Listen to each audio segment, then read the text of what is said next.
Halo semuanya, di sini saya akan menjelaskan mengenai cara atau tutorial menggunakan aplikasi pencatat keuangan Siapik BI. Sebelumnya, perkenalkan, nama saya Namira Hilya Kolbu Adira dengan NIM 5504220022 dari kelas A jurusan Perbankan dan Keuangan. Baik, sebelum mulai ke tutorialnya, saya akan menjelaskan apa itu Siapik. Siapik adalah aplikasi pencatat keuangan digital yang dapat memudahkan UMKM mencatat transaksi keuangan usahanya. Baiklah, di sini kita mulai tutorialnya. Yang pertama, kalian harus download dulu aplikasi Siapik di App Store maupun Play Store. Nah, kemudian kalian masuk ke aplikasinya. Nah, jika kalian belum memiliki akun, kalian bisa klik daftar. Nah, setelah klik daftar, kalian akan mendapat ini seperti syarat dan ketentuannya. Kalian scroll sampai bawah sampai kalian ketemu si tanda saya setuju. Nah, itu dicentang, kemudian klik lanjutkan. Nah, jika kalian belum memiliki akunnya, kalian bisa isi data dirinya terlebih dahulu sesuai syarat dan ketentuannya. Di situ ada nama lengkap, username, email, nick, password, dan lainnya. Nah, kalau kalian udah ngisi tuh, kalian bisa klik daftar sekarang. Tapi kalau jika kalian sudah memiliki akunnya, kalian bisa klik kembali. Nah, dan masukin username yang sudah kalian miliki. Di sini saya sudah mempunyai akunnya, jadi saya langsung masuk dengan username dan passwordnya. Nah, setelah itu kalian akan lihat tampilan seperti ini. Nah, jika kalian belum memasukkan nama perusahaannya, kalian bisa klik daftar usaha, kalian masukin nama perusahaannya. Dari situ tuh banyak sektor-sektornya, kalian bisa pilih seperti sektor jasa, kemudian perdagangan, ada manufaktur, kemudian pertanian, peternakan, perikanan tangkap, perikanan budidaya, dan juga perorangan atau ultramikro. Contohnya di sini saya akan memilih sektor usaha perdagangan, bisa diklik aja, kemudian nanti tampilannya seperti ini. Kalau kalian bisa masukin semua ketentuannya yang diminta, terus kalian klik selanjutnya. Tapi karena di sini saya sudah memiliki perusahaannya, jadi saya tinggal klik perusahaan yang saya punya, yaitu Adiras Food. Diklik, setelah itu ini tampilan di berandanya.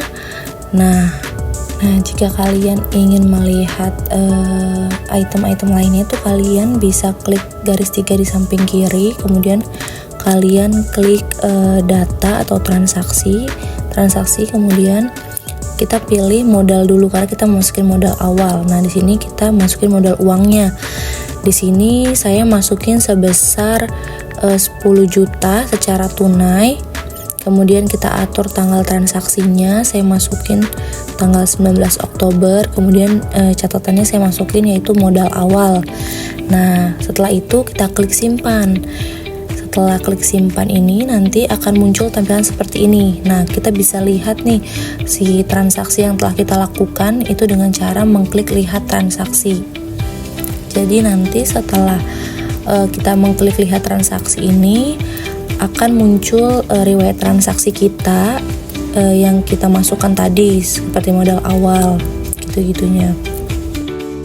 Nah, setelah itu kita bisa klik kembali untuk melihat seperti laporan, ada posisi keuangan, kemudian rinciannya. Di situ banyak sekali yang bisa kita gunakan atau kita bisa lihat. Kemudian saya klik titik 3 lagi untuk melihat transaksi lagi. Di sini saya akan melakukan pembelian bahan persediaan. Nah, scroll sampai bawah sampai melihat pengeluaran, terus kita klik pembelian bahan persediaan karena saya mau membeli bahan. Kemudian di sini banyak sekali pembeliannya secara tunai, kredit maupun barang impor. Nah, jadi di sini saya mau melakukan pembelian barang tunai. Kemudian kita masukkan pemasoknya, karena jika belum memiliki pemasok, kita bisa klik tanda tambah di samping kanan untuk mencari toko atau pemasoknya. Bisa dimasukkan semua ketentuannya. Di sini saya masuk contohnya itu toko A, alamatnya kita isi juga.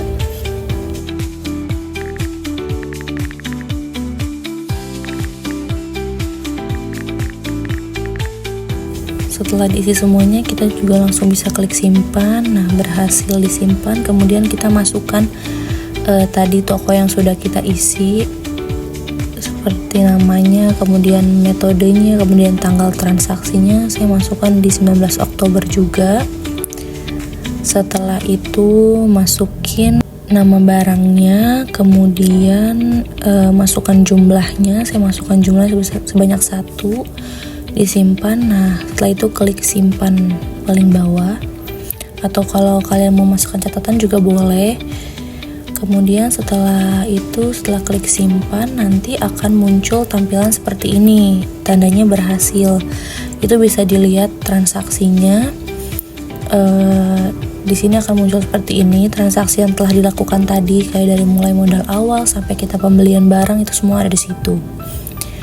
Nah, ini kembali lagi ke data. Nah, di situ tadi saya juga sudah masukkan kas sebesar 4 juta. Di situ bisa dilihat lagi fitur-fiturnya. Nah, di sini data barang juga saya tadi sudah masukkan beberapa item yang saya punya di perusahaan saya. Nah, kalau kalian belum punya, bisa masukkan manual seperti itu sesuai syarat dan ketentuan yang tertera. Nah, jadi itu beberapa tutorial cara menggunakan aplikasi Siapik BI ini. Baiklah, cukup sekian dari saya, kurang lebihnya mohon maaf. Wassalamualaikum warahmatullahi wabarakatuh.